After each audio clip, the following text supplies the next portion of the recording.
Assalamu alaikum wa rahmatullahi wa barakatuh. I greet you with the Islamic greeting of peace. Today's two questions I want to try to tackle is to demystify whether or not Islam is an Arab religion or if Islam is just another religion that's full of myths and legends. Well, firstly, the reason some people think that Islam is just an Arab religion is because Muhammad, the prophet, last and final prophet to mankind, was an Arab. Now, it is true that the first generation of Muslims were Arab, and the Quran is in the Arabic language. But in actual fact, only about 18% of Muslims in the world today are Arabs. The largest Muslim population is in Indonesia. It's pretty big. The Indian subcontinent and other parts of Asia. Islam is also widespread in many parts of Africa. Islam is also the fastest growing religion in the world, with women being the most converting to this great religion. Further, not all Arabs are Muslims, for there are significant communities of Christians and Jews and atheists and so on in the Saudi Arabian country in the Middle East. While the revelation was still in its early stages, the Quran disclosed that Islam is indeed a global religion, saying that Prophet is a mercy to mankind. This book is for the entirety of mankind because the previous revelations and prophets were for their specific groups and tribes. It is narrated in the Hadith of the Prophet that he said there's about 124,000 messengers sent to mankind, to every tribe and every nation. And only 25 of them are mentioned in the Quran. Allah addressed his Prophet Muhammad in the Quran saying that, "And we have not sent you but as a mercy to all the world," just to back up my claim earlier. "And we have not sent you except comprehensively to mankind, as a bringer of good tidings and a warner, but most of the people do not know." This quote I just said right now is very significant, as it shows that Muhammad was not sent to force people to convert to Islam through the sword, but to indeed just change the hearts of people through the message. And Allah is the one that changes the hearts of people. Muhammad is supposed to just give the message. It's very clear. If there is no compulsion in religion, as it says. There are many references in the Quran to the universal nature of Islam. It frequently addresses humanity, saying, "Oh mankind," or "Oh people." It's not just saying, "Oh you Jew," or "Oh you Christian," or "Oh you black, white, and blue." There's no race or nationalism. In Islam steps on the face of nationalism. We hate nationalism. It's quite destructive. The Prophet, his companions, and their followers made every effort to spread the message of truth to all nations and peoples. He naturally began the propagation of God's mission among his own people, because that's logic to start with among your own people, the people closest to you. You don't just magically go all the way to Japan and message it there and forget about your people. That's illogical. It's not restricted to the Arabs, as many people did accept Islam, and even today we have our blonde-haired, blue-eyed brothers and sisters entering Islam. But it's just a long-term goal, that had to start in the Arabian Peninsula.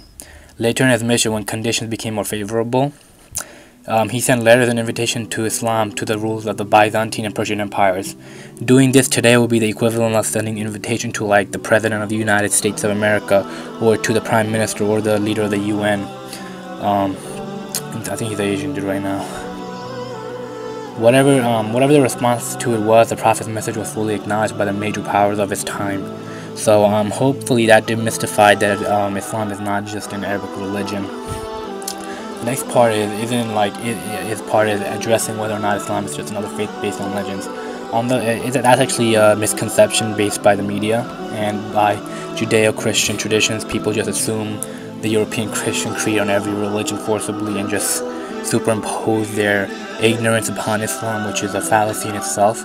Islam is the only religion whose sources are authentically preserved, historically recognized, and have remained entirely free of human alteration and interference over the centuries. This means that the Quran was never changed. It's the same Quran in Arabic. In Arabic it was never changed, because the Quran technically is the Quran only in Arabic. The translation is not the Quran, it's a translation of the Quran, because in translation you can have error or different words as synonyms or whatever. But the Quran in Arabic has never changed ever. It's the same as the day Prophet Muhammad was revealed. It was revealed to him, and that's evidence in itself that the Quran is for the entirety of mankind. Because all the other books changed because the other books are outdated. They were for their specific group and tribe and people. I mean, of course, we respect the Bible and the Torah. We agree with whatever's in the Bible and the Torah as long as it doesn't contradict the Quran. If it agrees with it, we agree with it. But if it's ambiguous, we just leave it alone. But anyways,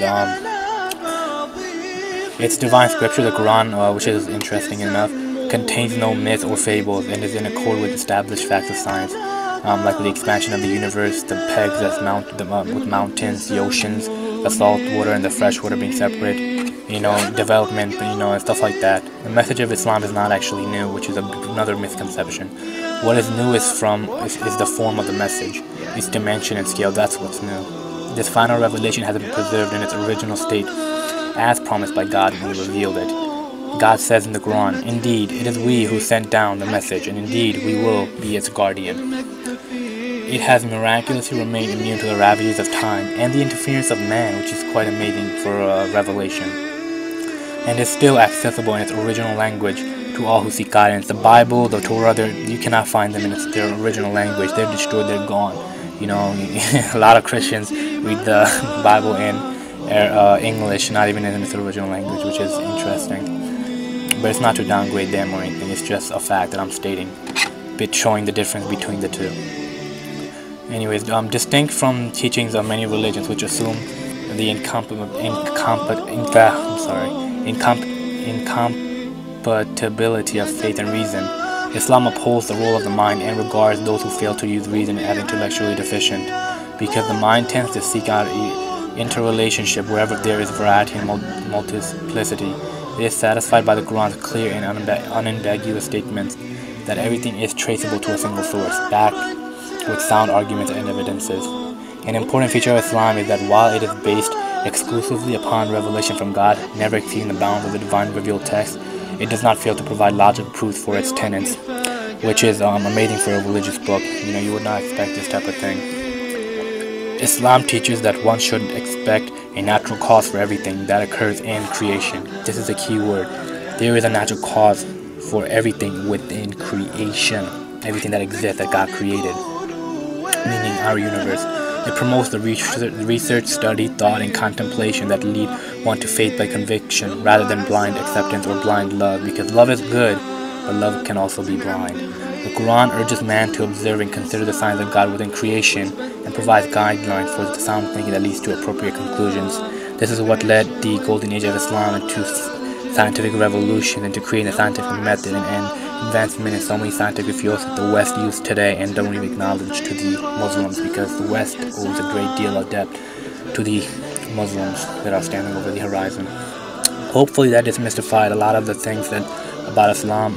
If I said anything bad, I apologize. That's all on me. If I said something good and worthy of you to hear and listen to, all praise is due to Allah. And until next time, Assalamu alaikum wa rahmatullahi wa barakatuh.